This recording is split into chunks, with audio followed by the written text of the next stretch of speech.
মাছ মাছের কি এটা লিখছে দাঁড়াও মাছ আলাদা হ্যালো এটা তো প্রয়োজন ইন্টিগ্রেটেড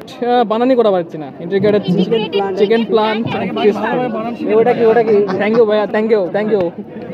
আচ্ছা কাজ কি এটা বিস্তারিত একটু বলা ভালো হতো ভাইয়া বাংলাদেশে কৃষিজমির পরিমাণ কম কিন্তু আমাদের খাদ্যের চাহিদাই জনসংখ্যা দিন দিন বেড়ে চলেছে সেই অনুপাতে আমরা খাদ্যের যোগান দিতে পারছি এই কথাটা মাথায় রেখে আমরা চেষ্টা করেছি একই জমিতে কিভাবে আমরা মাল্টি ফার্মিং করতে পারি মাল্টি ফার্মিং এর জন্য আমরা এখানে ব্যবহার করেছি এইটা একটু বুঝে যান এটা একটু থ্যাংক ইউ গাছ থেকে যে বজ্র পদার্থটা থাকবে সেটা এখানে মাছের ট্যাঙ্কে পড়বে ভাই এখন আপনি বলতে পারেন যে মাছ কিভাবে বাঁচবে খাবার ছাড়া তো এখন জৈব পদার্থ সমৃদ্ধ মাছ কিন্তু থাকে কিছু কিছু মাছ আছে যেমন পাঙ্গাস তেলাপিয়া রুই কার্প জাতীয় মাছ তো এই মাছগুলো কিন্তু কম অক্সিজেনে এবং জৈব পদার্থ সমৃদ্ধ পানিতে বেঁচে থাকতে পারে তাই আমরা এই ধরনের মাছগুলো এখানে ব্যবহার করি এখানে আমরা ব্যবহার করছি কই মাছ মাছের যে বজ্র পদার্থটা থাকবে মাছ আমরা জানি অ্যামোনিয়া সমৃদ্ধ পানিটা আমরা এখানে ট্যাঙ্কে নিয়ে আসতেছি কারণ গাছ তো ডিরেক্ট অ্যামোনিয়া তৈরি করতে পারে না যেহেতু এখানে মাটি নাই তো আমরা এখানে মাইক্রোবায়ো বল ইউজ করেছি মাইক্রোবায়ো বল অনেক কস্টলি সেখানে আমরা হচ্ছে স্পঞ্জ বল ইউজ করেছি আপনারা দেখতে পারেন এটা হচ্ছে স্পঞ্জ এবং আমরা হচ্ছে যাতে আমাদের খরচটা কমে কারণ আমরা চাচ্ছি যে স্বল্প খরচে যত ভালো প্রজেক্ট আমরা প্রেজেন্ট করতে পারি অ্যামোনিয়া সমৃদ্ধ পানিতে এবং স্পঞ্জ যেহেতু অক্সিজেন ধরে রাখতে পারবে যেহেতু অনেক এখানে মানে বায়োস্কোপ আছে তো এখানে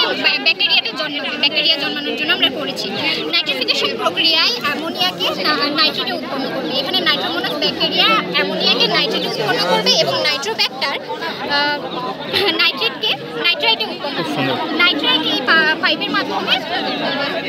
পাম্পের মাধ্যমে এই গাছগুলোতে যাবে আমরা এখানে উল্লম্ব স্তরে 3টা গাছ ব্যবহার করছি যেহেতু আমাদের প্রজেক্টের মেইন থিম হচ্ছে ভার্টিক্যাল ফার্মিং এবং অ্যাকোয়াপনিক্স মানে কিভাবে মাছের বজ্রের সাহায্যে গাছে দেওয়া যায় এবং ভার্টিক্যাল ফার্মিং হচ্ছে এমন একটা ফার্মিং যেখানে উল্লম্ব স্তরে গাছ লাগানো যায় হ্যাঁ এখন আপনি বলতে পারেন যে আমি চারকোনা দিয়ে উপরেও তো গাছ লাগাইতে পারি কিন্তু তাহলে এরকম শেল্টার কেন যেহেতু মুরগি থাকতেছে বৃষ্টি বা খোলা জায়গায় সেই জন্য আমাদেরকে একটা শেল্টার বানাতেই হচ্ছে শেল্টারটা যদি এরকম হয় তাহলে দেখেন ভাই আমরা উল্লম্ব স্তরে 5টা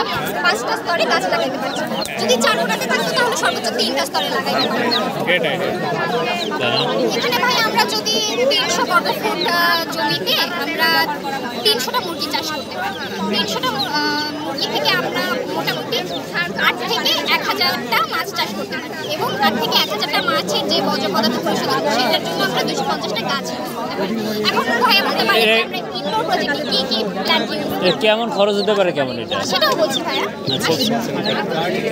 তো এখানে আমরা এমন গাছগুলো ইউজ করবো যেগুলোর জন্য বেশি পানি বা মাটির দরকার হয় না জৈব পদার্থ সমৃদ্ধ পানিতে বেঁচে থাকতে পারে এটা একটা হাইড্রোপনিক্স সিস্টেম যেগুলো উন্নত দেশে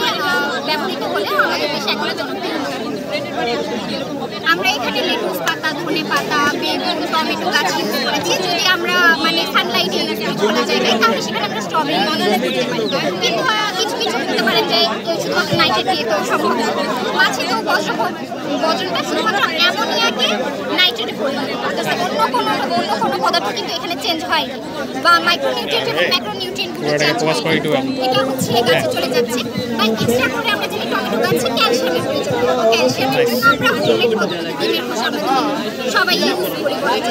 ডিমের খোসাটা আমরা যদি ফেলে না দিয়ে রোদে শুকিয়ে গুঁড়ো করে গাছে দিই তাহলে আমাদেরকে কোনো চুল বা এগুলো কিনে দিতে হবে আবার আমরা হচ্ছে সবজির খোসাগুলো থাকে সেগুলো যদি আমরা কোনো একটা পাত্রে সেটা ফার্মেন্টেশন করে মানে পানি দিয়ে যদি 1 দিন বা 2 দিন রেখে পানিতে ইউজ করি তাহলে এটা গাছে আর পটাশিয়াম বা অন্যান্য যে ম্যাক্রোনিউট্রিয়েন্টের শর্ট করতে পারে সেটা শর্ট ওকে ফাইন আর ভাই এখানে যে পানিটা পরিশোধন হচ্ছে সেই পানিটা কিন্তু আমরা ফেলে দিচ্ছি না এটা আবার মাছের ট্যাঙ্কে ফিশ ট্যাঙ্কেই জমা হচ্ছে জি এর ফলে আমরা সেই জমিতে 70 থেকে 90% পানি কমাতে পারি সপ্তাহে বা 1 বা 2 সপ্তাহে এখানে এই মাছের ট্যাঙ্ক থেকে 20 বা 30% পানি যদি আমরা চেঞ্জ করে দিই তাহলে ফুল ট্যাঙ্কের পানি চেঞ্জ করার কোনো প্রয়োজন নেই এর ফলে আমরা লবণাক্ত যে জায়গা মানে লবণাক্ত এলাকা, তারপরে খরাপ অঞ্চল এবং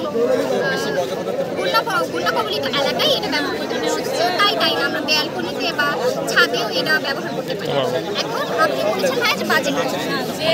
আমরা একটা রিসার্চ করেছি যেটাতে আমরা যদি প্রথম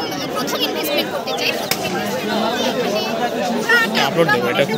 করতে চাই 300 বর্গ ফুট এলাকায়, 300 বর্গ ফুট এলাকার জন্য টোটাল খরচ দাঁড়ায় 90,000 টাকা। খরচ হয় মুরগি, মাছ, পুরো বেশ সব খরচ দাঁড়াচ্ছে 90,000 টাকা। এখন কথা হচ্ছে যে আপনি কিভাবে ইলেকট্রিসিটি প্রোভাইডের জন্য আফগানিস্তানের খেলা দেখেছি। কারেন্ট যখন থাকবে না, এটা তো সোলার সিস্টেম মোটর তো চলবে না, পাম্প চলবে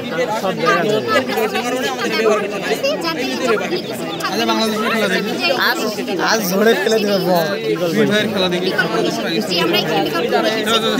আমরা 45 দিনে দাদা শেষ করুন, আমি আপলোড দেবো। সবই তো কিনতে পারবে না। টোটাল আমরা পাচ্ছি এখানে 1,40,000 টাকা, সেখানে ইলেকট্রিসিটির খরচ এবং মাছ মুরগির খরচ বাদ দিয়ে আনুষঙ্গিক খরচ বাদ দিয়ে আমাদের থাকতেছে 120,000 টাকা। আরে রনি করে গেলে রে।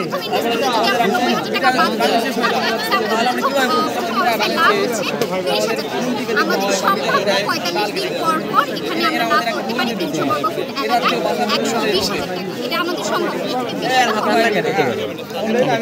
থ্যাংকস, না অসাধারণ, দোয়া করি ওই দোয়া, থ্যাংকস সময় দেওয়ার জন্য। আপু হ্যালো, আপু